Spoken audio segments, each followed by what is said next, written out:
During World War II, a new application of Navy diving was spectacularly demonstrated when Italian divers embarked upon a history-making mission beneath the impregnable waters of Gibraltar. For the first time in modern warfare, scuba divers were used to carry out an attack on an enemy ship in its own harbor.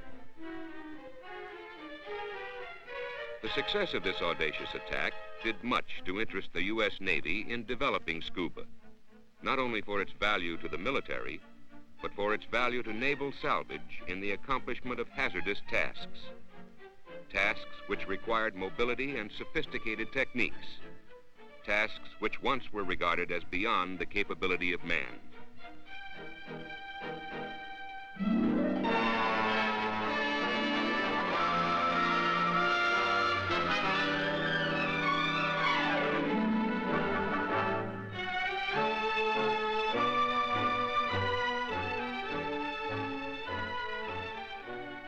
Though man's early diving exploits date back to 400 BC, the diving hood of Vegetius was the first design for diving dress found in a printed book.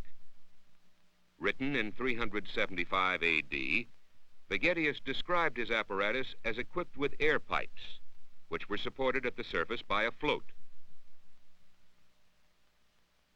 It was after 1500, however, that interest in diving increased, and in 1525, Vallo designed a leather helmet which was slightly more advanced than that of Vegetius. This one, at least, provided eye ports, and its leather pipe was reinforced with iron rings and held up by a disc-shaped float. If they were ever built, such rigs could not have been used in water much over the diver's head. More than 150 years elapsed before Giovanni Borelli, in 1860, designed what probably foreshadowed man's first self-contained recirculating diving apparatus. As Borelli conceived it, the equipment consisted of a large bag with a single glass port for vision. Worn over the diver's head, air circulated through a tube running outside the airbag through a smaller bag intended to trap moisture and back into the airbag.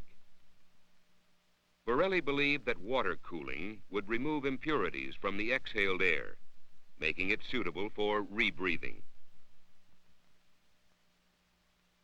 By the end of 1700, crude diving bells and reasonably practical air pumps were developed.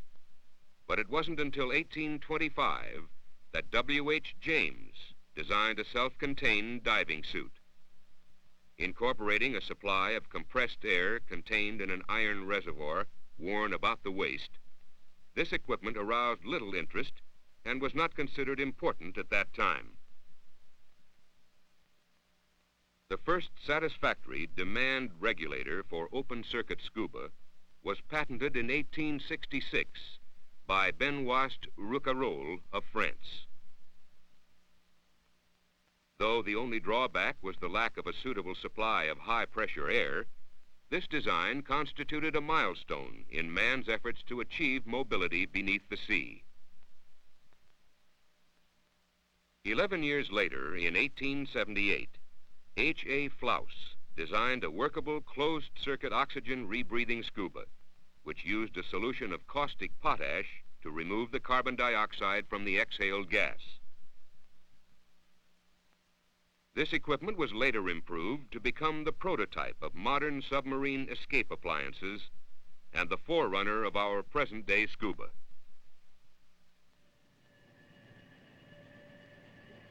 Authorized by public statute to provide salvage facilities for both public and private vessels, the Navy developed a salvage system that combined the mobility of scuba with the most advanced equipment in support of saturated diving. Identified as the Mark I deep dive system, it basically consists of onboard support equipment and the personnel transfer capsule, which serves the divers as a transfer elevator to and from their underwater work site. Temporarily deployed on the USNS Gear, berthed at Port Hueneme, California, the Mark I DDS provides a capability for extension of naval salvage to 850 feet beneath the sea. A capability that is further enhanced by the fact that the system is compatible with many salvage vessels and can potentially be used on many ships in the Navy's active inventory. As in all systems that must support life, pre-operational checkout of the Mark I DDS is necessarily stringent and according to established procedures. Using a checkoff list for every component, all light-off procedures are accomplished and reported to the main control console, which monitors and controls all functioning areas of the system. At his station in the MCC, the master diver checks off incoming reports from on-duty personnel at their respective stations. Personnel medically okay and ready to dive. All instruments calibrated. O2 and treatment gases online. Gas mixtures ready for use. Communications loud and clear. TV camera and recorders operating. Tape recorder loaded and running. Understood. Your depth will be 400 feet in the PTC. Your bottom depth will be 412 feet. The vessel will be the diver going out with a handheld sonar. Our orders is not to tamper with the box, bring up the drone in one piece if possible. Are there any questions? All reports received. All diving stations manned and ready. Okay, let's dive. In a saturation mode, the PTC maintains the divers in an artificial atmosphere with a gas pressure equal to the water pressure at destination depth. For a normal dive such as this, the air in the PTC is kept at surface pressure until it reaches the work site, where it is then pressurized to bottom depth with the pre-calculated helium-oxygen mixture.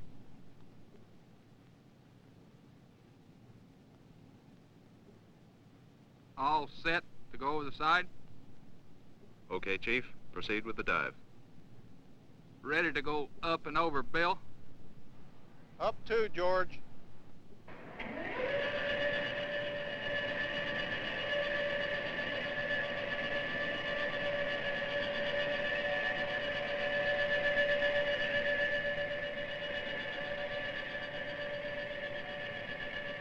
Okay, boom out.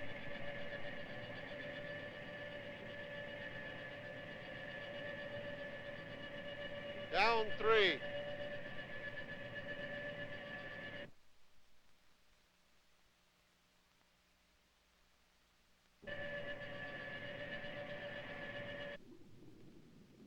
At a depth of 20 feet, the PTC is solely supported by the strength power communication cable, its outer sheath of armor being of sufficient strength to lift a flooded submersible from the bottom of the sea.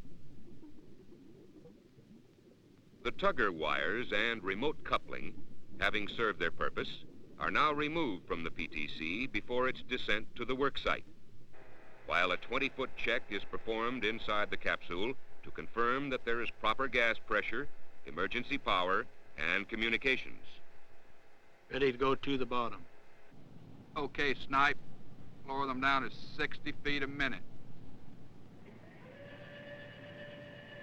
Normally carried on a winch drum, the strength power communication cable, or SPCC, performs a two-part function. For while the outer sheath of the cable serves as the attachment between the support ship and the PTC, the inner core carries electric power plus communication and instrumentation responses between the submersible and topside. On the bottom. On the bottom. Your depth is 400 feet. Pressure down when ready. Pressure down when ready.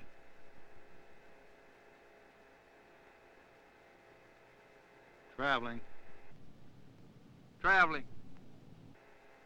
50 feet. Okay in the bell. 50 feet. Okay in the bell. 100 feet. Okay in the bell. 100 feet. Okay in the bell. 150 feet. Okay in the bell. 150 feet. Okay in the bell. The pressure inside the PTC is continually increased until it is equivalent to the pressure at bottom depth of 400 feet. Seal broken. Equalizing inside and outside pressures causes the seal to be broken around the tightly closed lower hatch. The divers can now open the hatch with normal effort and proceed with their task.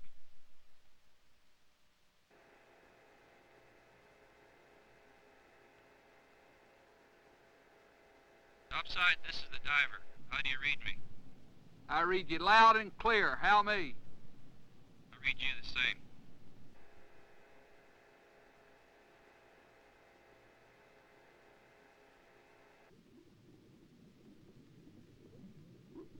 Attached to the PTC by a life-supporting umbilical, the diver proceeds to search for the drone with the aid of his sonar equipment. Topside, this is the diver. I've got a contact. Roger. You got a contact.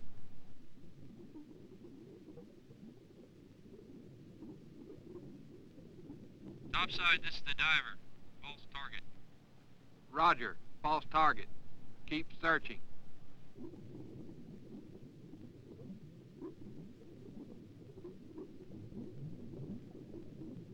Topside, this is the diver. I got another contact. Okay, check her out.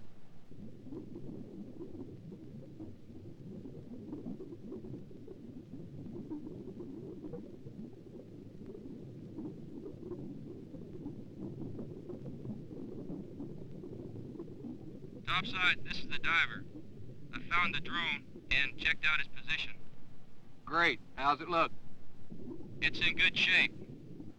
Do you think we can bring it up in one piece? Affirmative. I'll send up a marker.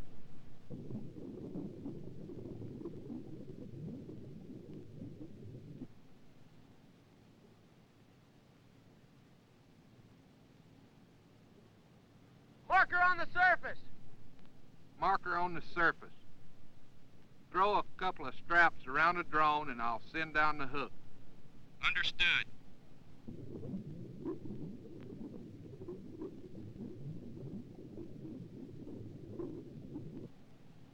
Okay, Bill. Send him the hook.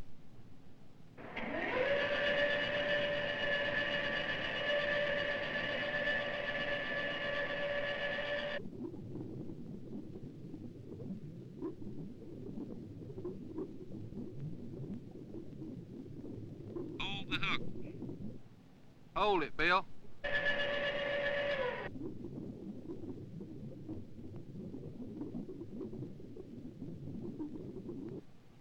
Let me know when you're ready.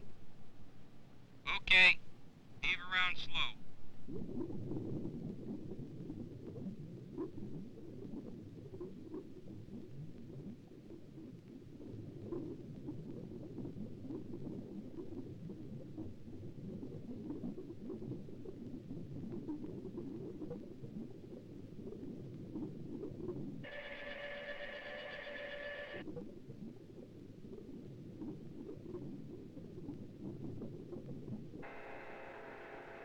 The mission was completed within the prescribed 1-hour limit for a normal dive.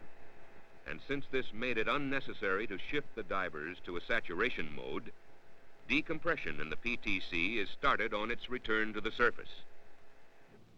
Stand by to start your vent. Standing by. By venting off from 400 to 270 feet, the pressure in the PTC is equalized with that of the deck complex. Start your vent.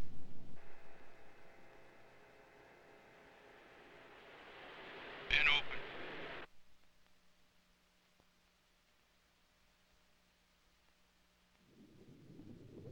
At the 20-foot depth, the tugger wires are reconnected so the PTC can be steadied when lifted out of the water.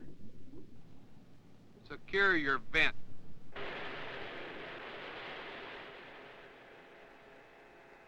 Vent secured.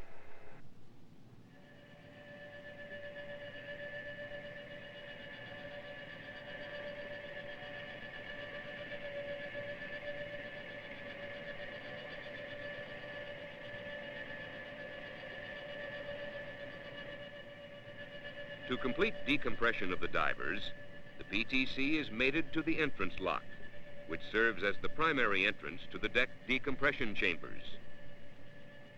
The entrance lock has its own atmospheric system, and when mated to the PTC, provides a pressure lock between the capsule and the deck chambers.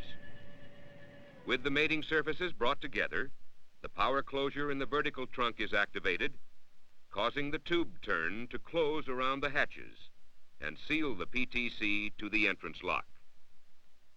The vertical trunk is then pressurized on a level with the entrance lock, which serves the divers as an equalizing chamber. The divers can now transfer from the PTC to the deck chambers while maintaining their pressurized condition.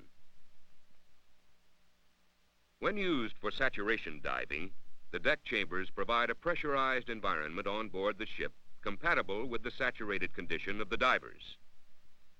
This makes it possible for the divers to remain pressurized while completing multiple dive objectives, thus eliminating the need for decompression after each dive. Pressurizing or depressurizing of the deck chambers is normally done from the main control console, and a closed-circuit television system monitors the activities of the divers during their decompression period. Equipped with the necessary living and resting facilities, the chambers are made habitable by the life support system which conditions the atmosphere, while the sanitary package provides for the sanitation requirements of the two-man diving teams. Since complete decompression requires 25 hours, the divers are fed inside the pressurized chamber.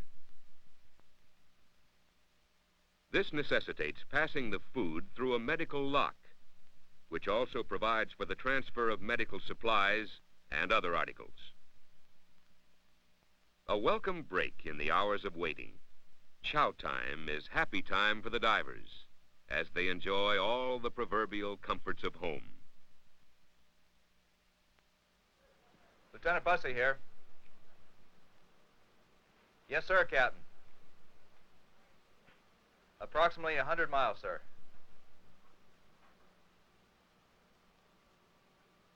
Yes, sir, we're underway.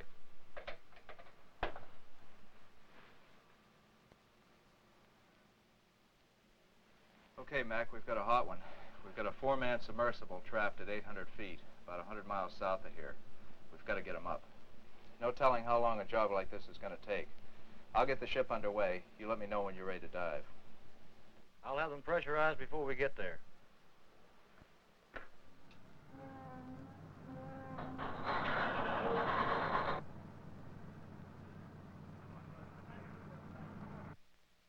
Under orders of Navy salvage, the USNS Gear gets underway to the scene of a marine disaster, a mission which would not be possible without the unique capabilities of the Mark I deep dive system. For not only can the system effect the dive at the unprecedented depth of 850 feet, but it can be transported by air in individual components to any spot on the map within 48 hours. A giant step forward in extending man's capability to live and do useful work at great depths in the oceans of the world.